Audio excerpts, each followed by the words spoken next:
नमस्कार मित्रों, मैं हूँ अवधेश कुमार। मित्रों, अफगानिस्तान से अमेरिका के 20 वर्षों का सैन्य अभियान खत्म हो गया। इस पर बात आगे।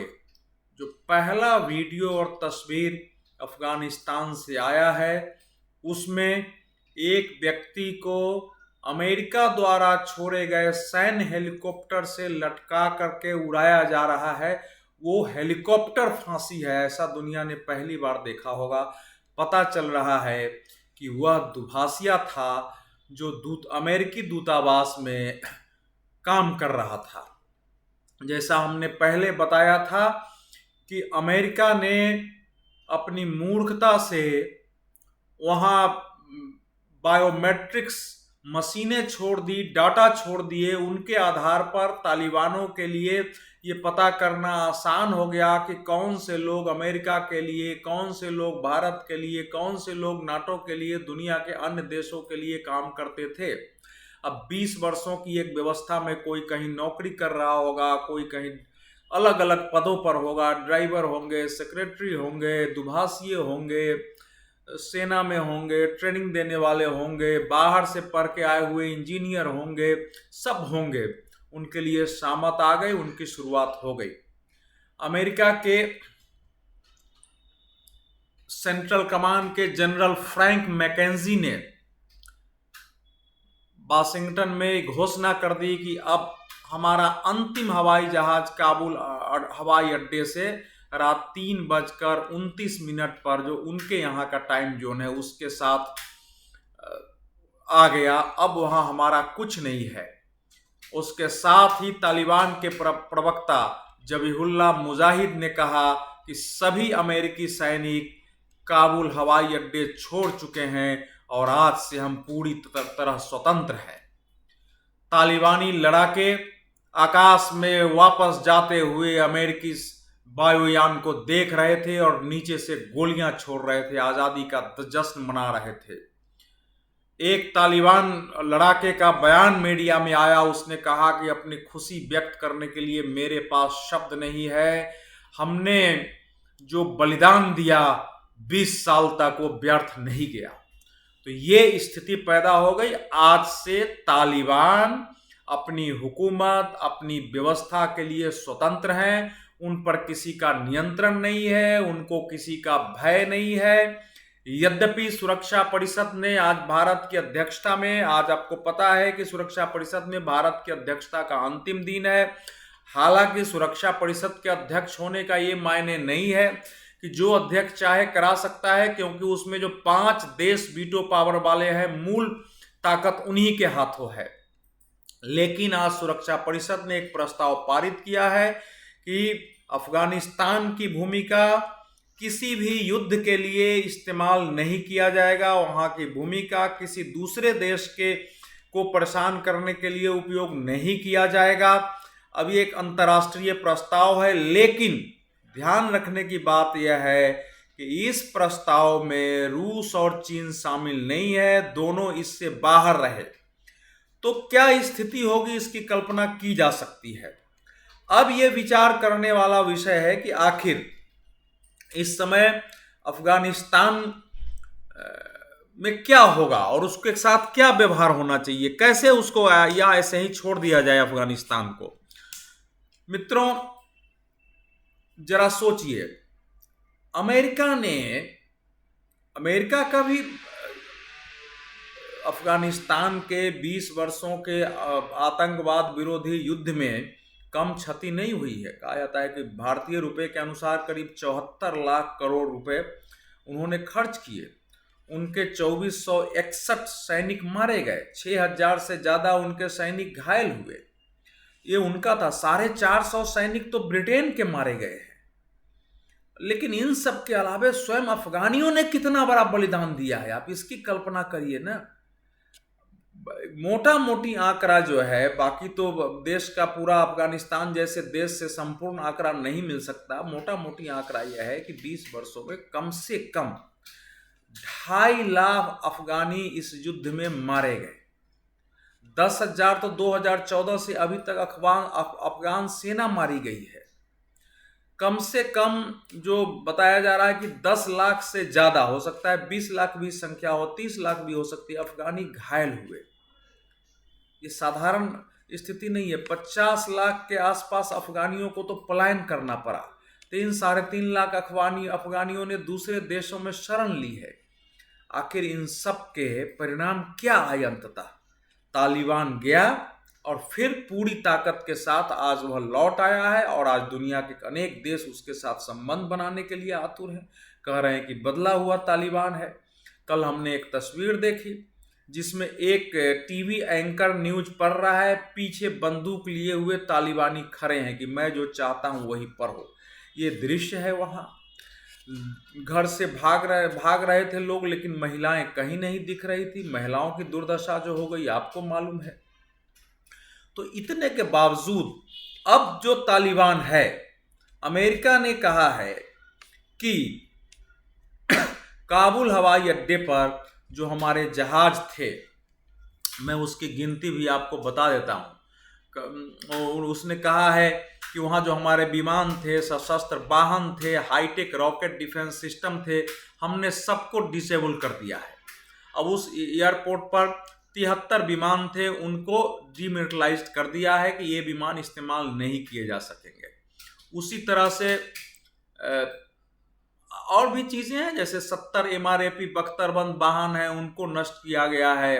अब एक वाहन की कीमत $10 लाख है। आप समझिए 10 लाख का मतलब हुआ कम से कम 7-8 करोड़ रुपए। 27 हम-20 वाहन भी डिसेबल कर दिए गए हैं। तो ऐसे उन्होंने एक आंकड़ा दिया है, लेकिन सब जानता है कि आपने कितनी भारी संख्या में, अगर 200 विमान थे आपने 73 नष्ट कर दिए, तब भी 127 युद्धक विमान साधारण नहीं है। हजारों बख्तरबंद गाड़ियां आपने छोड़ी है, हजारों ट्रक छोड़े हैं आपने, लाखों की संख्या में छोटे हथियार छोड़े हैं, गोला बारूद छोड़े हैं, क्या नहीं छोड़ा है आपने। अब इसका कैसे तालिबान इस्तेमाल करेंगे आप कल्पना कर सकते हैं। नाइट विजन डिवाइस आपने छोड़ा है, लेजर बीम के डिवाइस आपने छोड़े हैं, सब चीज ठीक से, मतलब दुनिया में ऐसे कम देश होंगे। जो रिपब्लिकन पार्टी के प्रवक्ता ने कहा कि जो जितना हमने वहां छोड़ा है वो दुनिया के 85% देशों के पास नहीं है। करीब $88 अरब के हथियार छूटने की बात थी, जिसमें से मान लीजिए आपने फोड़ा होगा तो 5 से 10 अरब डॉलर का आपने नष्ट किया होगा। तो बाकी तो अब उनके हाथ में है, उसका क्या प्रयोग करेंगे आप देख रहे हैं। बजाप्ता आपके हेलीकॉप्टर से एक दुभाषिया लटका दिया गया है, उनके पास धीरे धीरे डाटा आ रहा है, उनके साथ वो क्या करेंगे, पत्रकारों के साथ क्या करेंगे। तो अब है कि अफगानिस्तान में एक तो है कि दुनिया वेट एंड वॉच की पॉलिसी पर चले, लेकिन जिस ढंग से रूस और चीन बिल्कुल उनके साथ बात कर रहे हैं, वह अपना दूतावास खोलने के लिए तैयार हैं, काम करने के लिए तैयार हैं। बाकी मुस्लिम देशों में तो बहुत ज़्यादा समस्या है नहीं, कतर उनके साथ है ही है, तुर्की उनके साथ है ही है, कल सऊदी अरब भी उनके साथ होगा, और भी अनेक देश उनके साथ खड़े होंगे। मलेशिया को कोई समस्या नहीं है, पाकिस्तान हाथ फैलाए खड़ा है। तो अब तो ये छिपते थे, अब तो हमारे सामने है। भारत का स्टेक जो है वो काफ़ी है, हमने बता दिया है। अब इस समय दुनिया के सामने क्या है? क्या अफगानी लोगों को, अफगानिस्तान को ऐसे ही छोड़ दिया जाएगा, या अमेरिका के जाने के बाद क्या दुनिया में किसी के पास निजी तौर पर सामूहिक रूप से इतनी नैतिकता, भविष्य के विश्व की सुरक्षा की दृष्टि से, स्वयं की सुरक्षा की दृष्टि से इतनी चिंता नहीं है कि जब आग लग जाएगी तभी हम पानी डालने आएंगे? ये तो चिंता करनी पड़ेगी। संयुक्त राष्ट्र संघ कमजोर पड़ा हुआ है, लेकिन कुछ बातें हो सकती हैं। जैसे संयुक्त राष्ट्र संघ की सेना को, शांति सेना को वहां भेजा जाए। यूनाइटेड नेशन ने भी अपने बोला जरूर था, लेकिन उसके मिशन से ज़्यादा लोग वापस जा चुके हैं।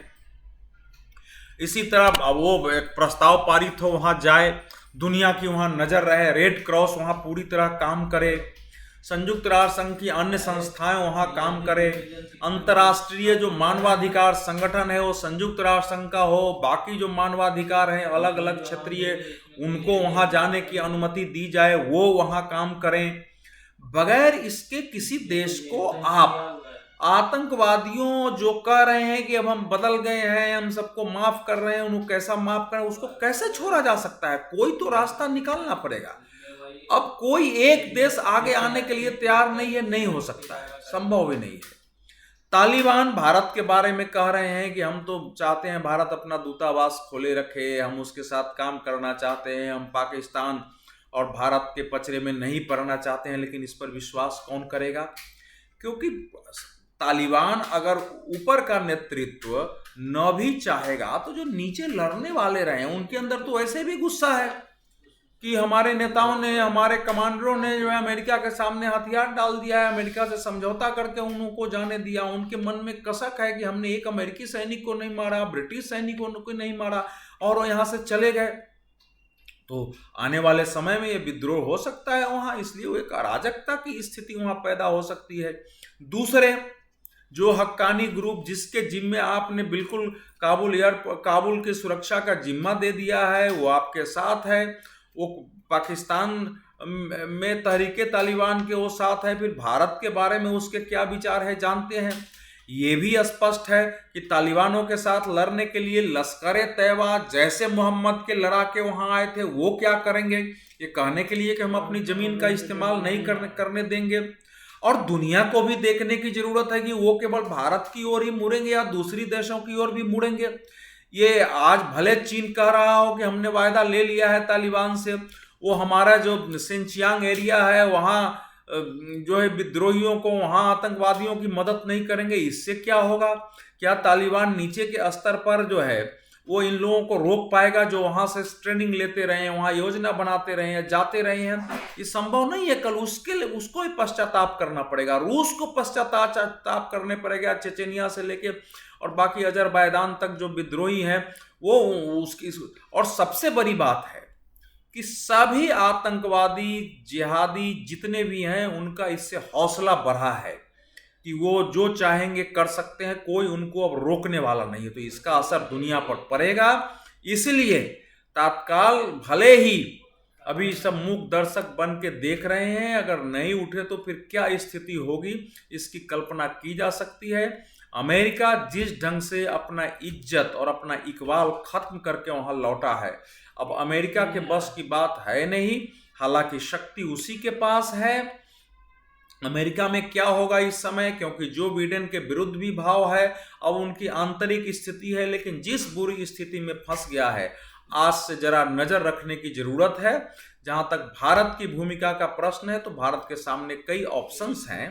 उस ऑप्शंस पर है, पहला तो ये है कि जैसे अमेरिका के कुछ सांसदों ने मांग की है कि जो अफगानिस्तान के उपराष्ट्रपति अमरुल्लाह सालेह पंजशीर में रह के और तालिबानों के खिलाफ संघर्ष कर रहे हैं, उनको गवर्नमेंट इन एग्जाइल के रूप में मान्यता दी जाए।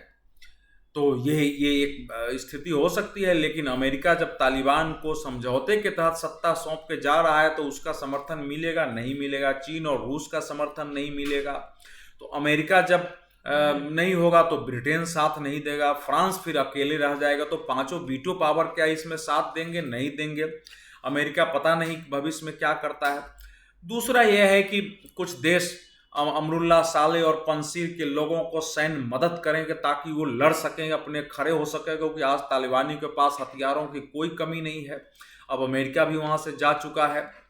तीसरा है कि स्वयं भारत जैसे कुछ देश स्वयं वहां हथियार लेकर के जाएं। ये बहुत अभी जोखिम भरा होगा। अमेरिका वहां फंसा, कैसे निकलना पड़ा, ये ऑप्शन बहुत भयानक विकल्प है। चौथा ऑप्शन है कि आप तालिबान को मान्यता दे दे सारी दुनिया मिलके, ये खतरनाक होगा। एक आतंकवादी गुट को आप अचानक कैसे मान्यता देंगे बिना उनके बारे में सोचे समझे हुए। पांचवा यही रास्ता है कि सब देखें और वेट एंड वॉच जिसको बोलते हैं कि भैया पानी की धार देखो, किधर पानी की धार, हवा की धार कैसे चल रही है, उसके बाद फैसला करेंगे। लेकिन चौकन्ना रहना, दृष्टि रखना, दुनिया से दबाव बनाए रखना, तालिबानों को मान्यता देने में जल्दी नहीं करना, उनके साथ व्यापार नहीं शुरू करना, उनको तुरंत आर्थिक और वित्तीय सहायता नहीं देना, ये सारी चीजें अभी विश्व समुदाय के हाथ में है। अंतर्राष्ट्रीय वित्तीय संस्थाएं हैं, अंतर्राष्ट्रीय अन्य संस्थाएं हैं, उन सब के हाथों में है, ये किया जा सकता है। लेकिन आज से एक ऐसा दिन आरंभ हुआ है जिसे लेकर विश्व के हर विवेकशील व्यक्ति के अंदर भविष्य की दृष्टि से भय होगा, एक उद्विग्नता होगी, क्षोभ भी होगा बड़े देशों को लेकर के। लेकिन अगर विश्व की यह तत्काल यही नियति है, तो फिर इस नियति को हमको स्वीकार करना पड़ेगा। लेकिन मनुष्य स्वयं, समुदाय स्वयं अपनी नियति को बदल सकता है, ये भी भाव हमको लेके रखना पड़ेगा। इसमें कोई दो राय नहीं कि दुनिया में अनेक हथियारबद्ध संगठनों ने हथियार डाल करके उन्होंने संसदीय लोकतंत्र को स्वीकार किया है, मुख्य धारा में काम किया है, उनको मान्यता मिली है। लेकिन तालिबान के साथ उल्टा है, इन्होंने हथियार के बदौलत सत्ता हासिल की है और हथियार उन्होंने त्यागा नहीं है, न उन्होंने त्यागने की अभी तक घोषणा की है। मजहबी कट्टरता के बारे में उनकी खुली राय है कि हमारा शरिया शासन लागू होगा, वहां लागू हो चुका है। इसलिए आम हथियारबंद समूहों में जो एक बड़े राजनीतिक उद्देश्य से लड़ रहे थे, उनमें और तालिबान में अंतर है। ये इस विषय को ध्यान रखने की जरूरत है। भारत में जो लोग हड़बड़ी में हैं कि भैया भारत तो वहां से पिछड़ गया, तो भारत क्या करे, भारत को क्षति हुई है, भारत के साथ जोखिम ज्यादा है, लेकिन इसमें करें क्या?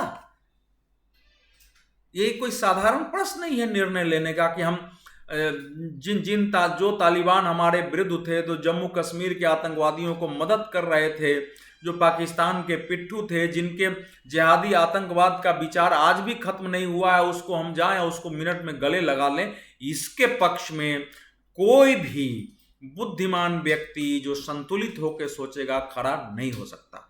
विशेष बात मित्रों आगे करूंगा। धन्यवाद, नमस्कार। मेरे चैनल को जरूर सब्सक्राइब करिए। मुझे पता चल रहा है कि चैनल सब्सक्राइब करने में कुछ समस्या है, वो लॉगिन मांगता है। मैं अभी चूंकि अपने स्वास्थ्य की समस्या से दिल्ली से बाहर हूं, तो एक आध लोगों से मैं बात कर रहा हूं कि वो समस्या न रहे, लेकिन लॉगिन भी मांगता है। तब भी आप जरूर हमारे चैनल को सब्सक्राइब करिए। बहुत कम संख्या है, ये आप सबका दायित्व है कि मैं आपसे लगातार संवाद करता रहूं, और इससे मुझे अपने स्वास्थ्य समस्याओं से भी मुक्ति मिलने में आसानी होगी, थोड़ा सहयोग मिलेगा। साथ ही साथ आपसे संवाद करना, अलग अलग विषयों पर आपके समक्ष अपनी राय रख करके आपके अंदर का भी जो दृष्टिकोण है उसको संतुलित बनाने की मैं अपनी भूमिका, तथा जो एक लोक जागरण, जन जागरण होता है समस्याओं मुद्दों के प्रति, वो भूमिका मैं निभा पाऊंगा। धन्यवाद, नमस्कार।